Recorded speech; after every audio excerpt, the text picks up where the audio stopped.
it up. Like I said, your supervisor, he won't call me back. He probably will not call me back at all. Because he doesn't want... I'm not sure. I did chat with him after he left him a message. Right, but he won't. He said he was going to call you back the next day. No, he won't. I'm not sure what happened. He won't, though. I mean, I already know he won't. Because then his name will be, like, dragged into something, whatever down the road. I mean, you got something like that, no matter what, I mean, you guys got it, you know, there's no light way of looking at it, whether it's a light case or a severe case, you know, I mean, I understand, you got to look at it the same way, and I know you do. Like I said, I looked you up, and I read about the stuff, and I read about back in, like, 94, like, you know, I know, and you pretty much, towards the beginning when all that, like, severe supervised, whatever it is, started, back in 91, correct? I mean, so I'm aware of all of it, and I like, you know, I mean, you got kids, don't you? Yep. I mean, I'm not, a lot of people say, well, I take a bullet for my kid, or man, that was my daughter, I mean, and it just, like, destroyed me having to take it away. And, I mean, how much would you do, you know, if your kid was taken and there's no reason, I mean, you would do everything you could legally, and I did violate one OFP. I admit it. I did. And I said, tell my kid Merry Christmas in court while they're hauling me to jail for not paying child support. It was like December 19th. And not seen her for like 4 or 5 years. At that point, I'm like, at least tell my kid Merry Christmas.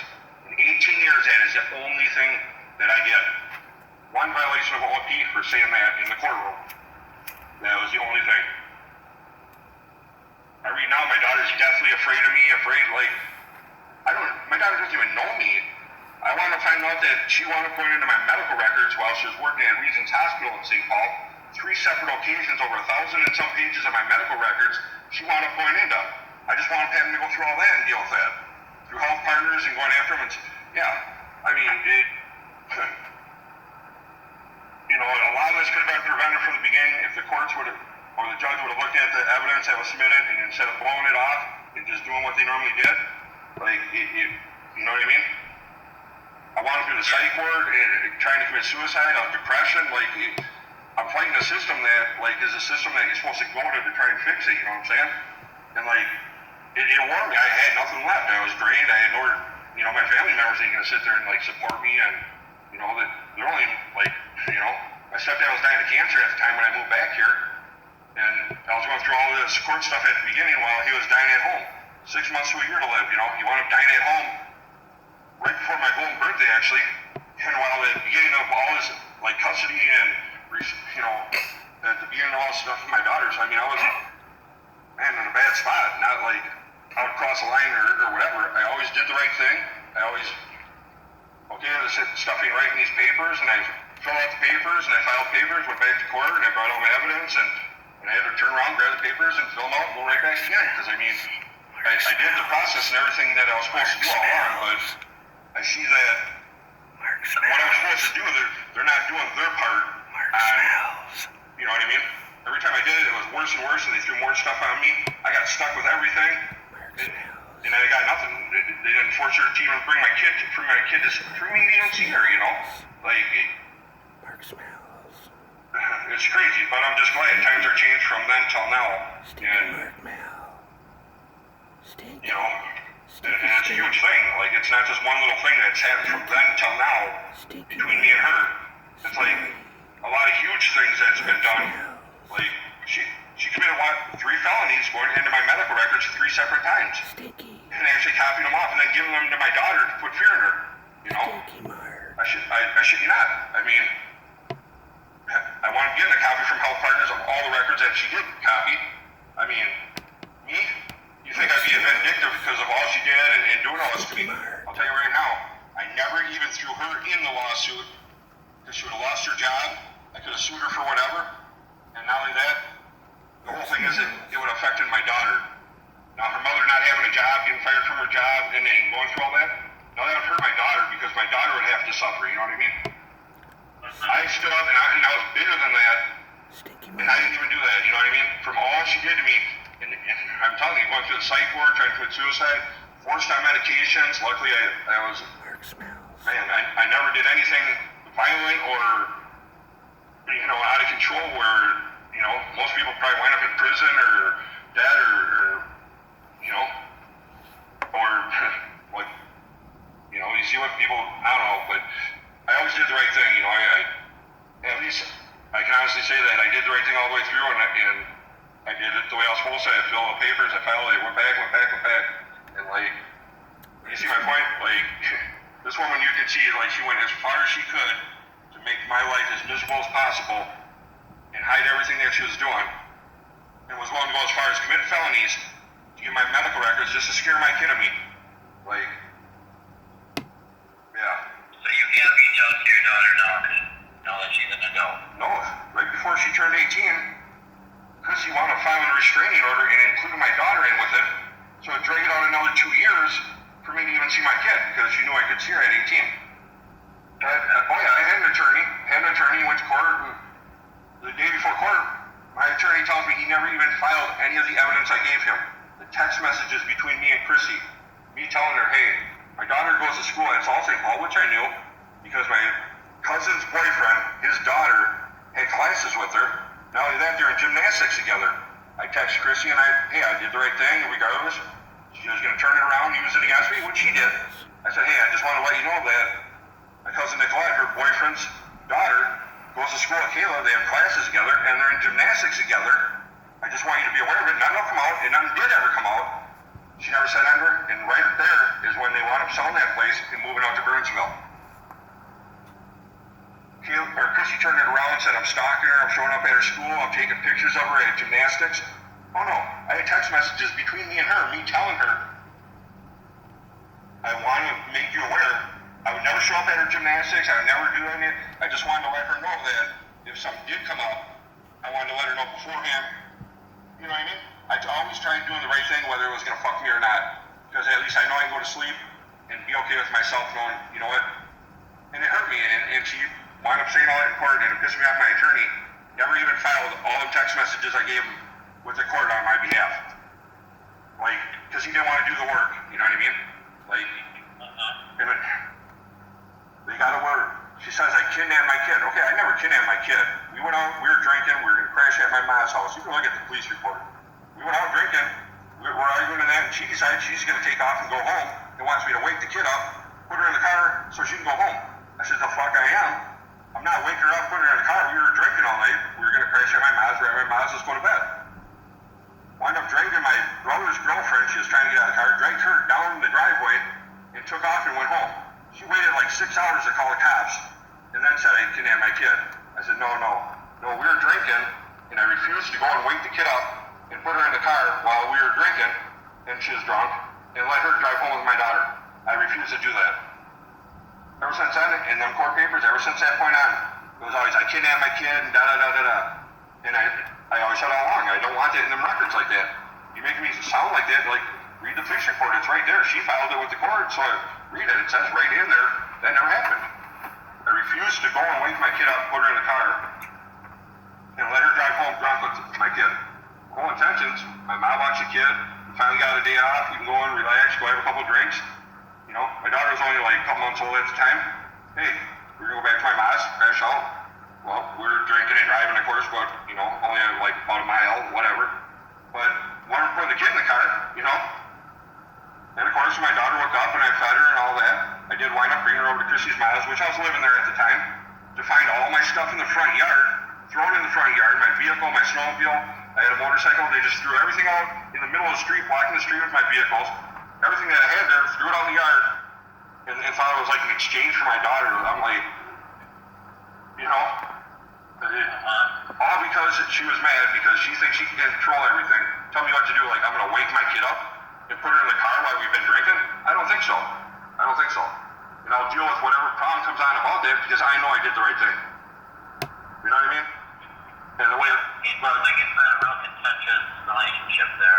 yeah, and the same thing over and over. It's like, because you see a lot of them, and you can kind of see the, you know what I mean, a pattern. Obviously, you've been doing it, 20-some years, so, I mean, it ain't like, well, this is something new. And all my stuff's on court record, all of it's public records, and, I mean, I'm not hiding nothing. I mean, what I'm telling you is all 100% true. In fact, I mean, so, So my position on it is like, you know, I would agree with you. Our main goal is we don't want some victims.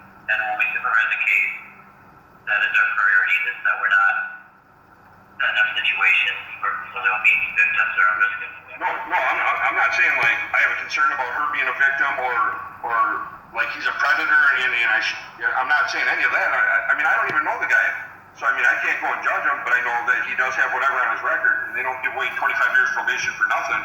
But I never even seen his, like, police report or anything on all that.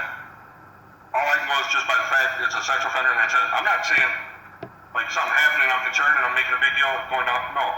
I don't know any of his situation or whatever it is. It's just another thing that it was a serious thing that was swept under the rug and hid, which should have been out in the open all along from the beginning, you know? And I completely agree with you. And I know somewhere in there that there's a, you know, and it's exactly, I don't know, I'm just speculating. No one said it, whatever, I'm just speculating on my own behalf, me speaking. Because they went out, they did their assessment, and, you know, things are different back then, and it probably wasn't even the same probation officer he has now that did it, but at the very beginning of it all, you know, and she probably fed him a bunch of shit, and exactly, well, they're used to it, it's the same old type of stuff, and da-da-da. I mean, and then it makes sense. I mean, I'm not saying that's what happened or did or didn't, whatever. I'm just saying, like, and I can see it. And there's no doubt in my mind, like, that's, you know, I feel that's how it went, and I'm pretty sure that, you know, I mean, you know, only time will tell, you know what I mean? You know? Yeah, there's been multiple probation officers signed this case with different people supervising him. Again, starting with Scott County and then moving on to us. And again, once he got to Terry Olson, he says our low risk supervision. Right. And that's where he's been for the past handful of years. I mean, I get it, and they adapt just, you know, the thing over to the next. I just think one probation officer should cover their own track so that if something does trickle down, that no matter what, they did their part on their behalf, regardless whatever the other PO did, because that PO to this PO might look at it different, and you know what I mean? Like, they should cover their own track, because usually, like, well, if something does trickle down, you know, it's got to fall in someone's lap at some point, you know what I mean? At some point, something wasn't done, and something was overlooked, and who was in position at that spot when, you know what I mean? I'm not saying nothing bad. Reinforcing or reminding my team about reaching out to the other parent. Well, not. So obviously, it happens to a degree, but I don't think it happens where if a case gets transferred to a new, typically they take out furthermore the last agent left off. Right. Because the agent should have said there's no dad involved, is that the picture? And the next agent would have said, okay, not going to worry about that, we'll move on from there. But they should just look into, just because she's saying that, they should have just looked at to you know, I agree with you. to cover their tracks. On the picture, right. There could have been more effort made to make sure we've tracked you down and got your position on the contact. So I mean, look at it like this. So let's say if all went like this, and let's say it finds out something happened to my daughter, and it does come out like that, like, oh, it'd be a big old uproar. You know, they're going to look at it like, well, why didn't the other PO look into it and verify that that actually was a true story? I mean, that what she's saying was correct or not, you know what I mean? Because is that what it's going to take before something serious happens till they finally do something different? Or can they prevent it before something like that actually does happen? You know what I mean? All I'm trying to do is figure out why I was never informed, and you know, I feel like some people or someone should have at least looked into it where let's just verify the child, or even child protection even, if they had to go and do the assessment about them living together, and just because she says that, well, the father's not in the picture, he hasn't seen her, well, I wonder why, you know what I mean? Like, well, they should have looked at it before they were okay with putting that kid under the same roof as him. They should have at least covered their tracks and made sure what she was saying was correct. Otherwise, they're liable, like I say, if something happens, you know what I mean? And they need to be aware of, like, I did refer you on to child protection. Did they offer you anything that you felt was beneficial? No, that woman just wound up passing the buck right back to social services. Social services turned it around and told me, yep, that's where I wound up going in that big circle. Like that. She said, I ain't got nothing, I don't know, I don't know who you could call, I don't know. I'm like, well, this is child protection. You guys did this, right? You guys are the ones that did. I I don't know, I can't tell you, but well, who can I call? How can I find this out? How can I get my answers? Like, well, I don't know. Well, obviously that's a person I'm supposed to call to figure it out. Paula She winds Platch. up turning around after going in circles. Paula Call Platch. social services and maybe they can help you. I mean, it was just back in the circle again, you know. Paula Platch was her name. And I get it. After a while, people get drained and they're like, you know, they got life they got to live, and they can't waste until they get their answer. I mean, you got to live your life and go on. Eventually, time goes in between it all, you know. Yeah, well, and again, I don't think they were necessarily trying to run you around in circles, but if they have data privacy restrictions and they can't share things. Well, that's right. But they should be able to say that too. They should be able to say data privacy does not be talking about this. Or at least tell me how I can go about to do it, or to get it, my answers, or instead of just, because that's the person I should have been talking to was child protection. And I knew all that, and I've already filled out the forms and sent in a copy of my ID and that to get a copy of the order. Of course, it'll be redacted on whatever parts, but I will be seeing a copy of what was done or said. So that's gonna open the door on like what was going on and how it was portrayed or handled, I guess, you know. Yeah. And I can't say it because I don't know right now, and I'm not gonna speculate or say anyone said anything. And I know I'll have a better view and understand where to go from there. You know what I mean? And it's not really like what am I trying to accomplish by this. It's like what am I going to accomplish or do with once I find out what the problem was. You know, I don't know because I haven't even got to that point. You know. Yep. And I can't say even what that point is because, or even speculate on it because I haven't even got there. You know what I mean? I do. I'm sorry for the position you're in. No, I agree. And I appreciate that. I appreciate that. That's what you offered me for this, is for me to give my folks reminders about how we process these. And I'm not, like I say, I'm not saying no one. Yeah, I'm not trying to say. And I'm sorry it didn't happen 10 years ago. Right. I understand, but I appreciate your time, though, Mark, and I don't know, try and have a good weekend or something, huh? All right, well, you too. All right, thank you. All right, bye now. So I don't think there was ever even an assessment done. Otherwise, I should have known about it or heard about it or at least been able to get a copy of something. Numerous lies in that whole conversation with Mark. And just to be clear, nothing was ever done. Guy never got violated. Nothing. When you're a sex offender and you live in Dakota County, I guess you can just get away and do it whatever you want, regardless of what you can prove a solid physical fact that someone's violating and they don't absolutely do nothing about it. This is why it's pointless to file any papers in Dakota County to try and straighten out anything, to resolve any problems or any issues, because nothing happens, don't go anywhere, and they just do what they want, and that's just the way it is. Not no more. Not no more with me anyways. This will get resolved.